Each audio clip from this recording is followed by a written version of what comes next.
Nsellmilkom il-paċi ma'kom. Rġajna ltqajna u ġveru biex nispjegalkom li skeda li bil-għajnuna Talla sa nibdew għadna kif spiċċajna il-programm skeda ta' 13 il-programm li kien iġib l-isem Aqdef il-barra fil-fond. Jien raxxilu jisimaw jew xi ħadd li jipprova jiltaqa' miegħu hemm ħafna mumenti fejn il-mulej jista' jkellmek, jista' jserħek, jista' jfarġek, jista' jikkoreġik, ipprova ltaqa' miegħu f'dawn il-programmi. Issa bil-għajnuna Talla sa nerġgħu nintaqgħu għal darb'oħra bi skeda ġdida li nadduha flimkien, però din id-darba li sa tisimgħu qabel dawn il-programmi li tfajt s'issa kienu dejjem kont imur nirrekordjahom Radio Marija jew fil-kamra tiegħi jew fejn qiegħda u nibgħathom online.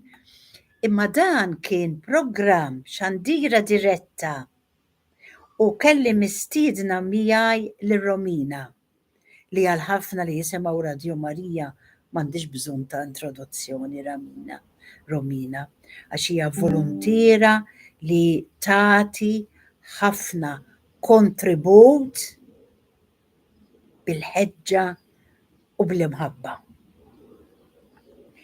Il-programm ġdid tagħna eżis li sa nibdew iġib l-isem Sejjaħtilkom ħbieb. Min sejħilna ħbieb? Min? Li Mgħallem tagħna Ġesu. F'din l-iskeda nippruvaw naraw minnu dan Ġesu u x'għamel għalik u għalija. Ġa jurukux l-imħabba tremenda tiegħu fil-kelmiet sejjaħtilkom ħbieb.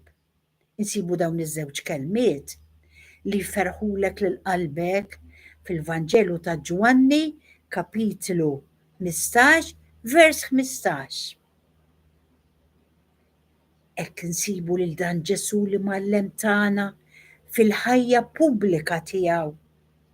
Mod speċjali ftit żmien qabel ma waslet is-sija tiegħu biex joffri ruħu għalik u għalija, kien spiss dan Ġesu jiftaħ qalbu ma' b'dixxipli tiegħu.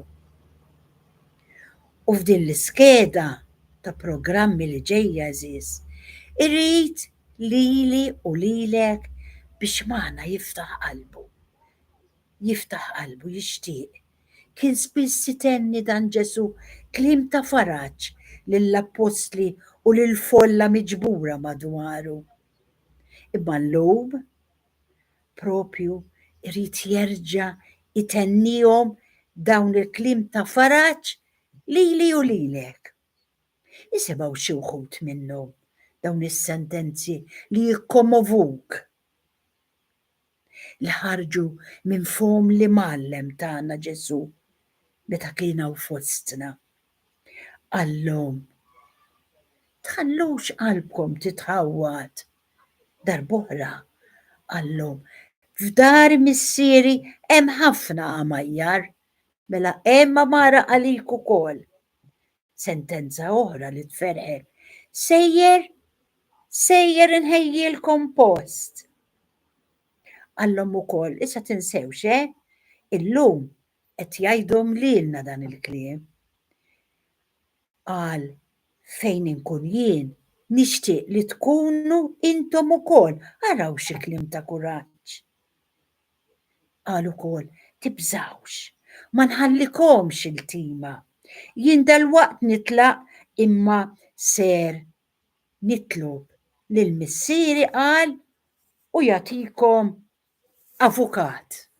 L-Ispirtu Santu vera li għadna kif iċċelebrajnieh. Sentenzi eżis li juruk l-imħabba sinċira li għandu dan Ġesu għalik u għalija. U f'din l-iskeda il-mulej nebbaħni biex nirriflettu fuq iż-żewġ kelmiet sbieħ sejjaħtilkom ħbieb. Ma jridx isejħilna għaddejja dan Ġesu, għax għal il-għaddej ma jafx jagħmel sidu u aħna eżis nafu sew x'għamel għalina dan sidna Ġesu. Nafu minn xi xadda. Ejja nistiednek biex f'din l-iskeda tħalli din is-sentenza ta' Ġesu ittik il-kuraġġ fil-ħajja tiegħek. Timlik bl-entużjażmu. Tħares il-qudiem lejn il-ġejjieni bil-fiduċja. Importanti, bil-fiduċja. Għax dan Ġesu Kristu dak li għallem 2000 sena ilu għadu jagħmlu l-istess illum u se jibqa' jagħmlu għal dejjem. Ejjew nissejvjaw din il-frażi qaddisa ġa moħħna u nisimgħu il-leħen qaddis ta' Ġesu spiss jirripetilek, anzi kontinwament jgħidlek, jinsejjaħlek ħabib, ħabiba. Iva eżis semmija. Ġesu huwa dak il-waħdini li iħobbna immensament. U issa jiena u int x'jonqos li nagħmlu għajt? Dan Ġesu li jgħix 2000 sena ilu. Dan Ġesu li jgħix 2000 sena ilu. Min jaffejnu hemm fuq hemm fuq hemm fuq. Min jaffejnu le, mhux min jaffejnu, jinsab tant viċin tiegħek. Ġo qalbek. Ġo qalbek. Kelmu, ħallih jiddialoga miegħek. Jixtieq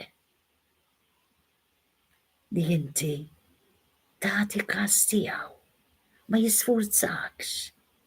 Imma qiegħed hemm mimli mħabba lest biex jinkoraġġik, biex jitik il-kuraġġ, biex jitik il-fiduċja. Int minn int għaddej minn xi xaddej, qatt m'inti waħdek. Hemm dan il-waħdini tagħna Ġesu li jrid isostnik. Kelmu, m'hemmx għalfejn ħafna klieb jaf xi trid. Imma nduna li qiegħed hemm. Induna li qiegħed hemm. Kelmu, gerger miegħu. Għajdlu dak li tixtieq u tennilu spiss grazzi, inħobbok mulej. Kemm tferraħni mulej. Kif isset li jgħid kollox għalina, kollox għamilt għalina u qiegħed b'ħerqa tistennina niġu hemm fil-post li inti ħejjejtilna. Tiddiżappuntawx eżiż, kelmu lil mulej. U nissuġġerilkom li jekk inti tintaqa' ma' dawn il-programmi ma jkunx kombinazzjoni. Ipprova iftaħ, isma' mhux tafas biss, għax viewers hemm dal-waqt għadax il-elf, ma dak mi jinteressanix jien. Interessani li l-persuna tkun fetħet, semat xi ħaġa, iltaqat ma' Ġesu biha, ġi il-kuraġġ. Kien hemm wieħed iggustajtu kitibli, forsi kont insemmet kont inħobb insemmija. Jekk inti għandek problema li inti ma tistax tiddilja magħha, itfaħħa fuq l-ispalla ta' Ġesu. Ħafna problemi jeżis, aħna ma nistgħu nagħmlu xejn. Imma Ġesu jista', spallitna ma tiflaħ, imma tiegħu tiflaħ. Ħalli fuq spaltu, għalli kemm ferħitni sister ħiedi, għalli xien tal-familja, peress li raġel, kulħadd iħallu fuqi. Issa nibda ngħidlu ta' ħalli jibda jgħinni nitfa' naqra fuq spaltu dak li jkun qiegħed itaqqalni u intom għamlu hekk ukoll. Ma ndewwimkomx iżjed. U meta inti tisma' xi ħaġa u tolqtok, ikteb fil-komment bħalma għamel dan. Ixxerja. Jew jekk inti tiktibha fil-komment dak li jkun jara. kemm laqtitni din il-kelma, kemm hu twajjeb Ġesu, x'qalli, ara x'qalli. U xerred għax id-dover li nevanġelizzaw mhuwiex għall-Papa, kemm qed jagħmel ġid il-Papa. Mhuwiex għall-isqija tas-saċerdoti, għar-reliġjużi, għan-nies twajba, għal kulħadd. Għalik, anke minn ġoqgħek ta' sodda inti tista' tevanġelizza lil dawk ta' madwarek.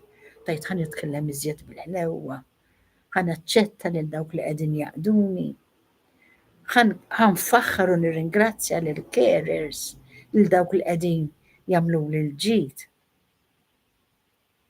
Nsellmilkom il-paċi tal-Mulej tinżel fuqek u fuq il-familja kollha tiegħek.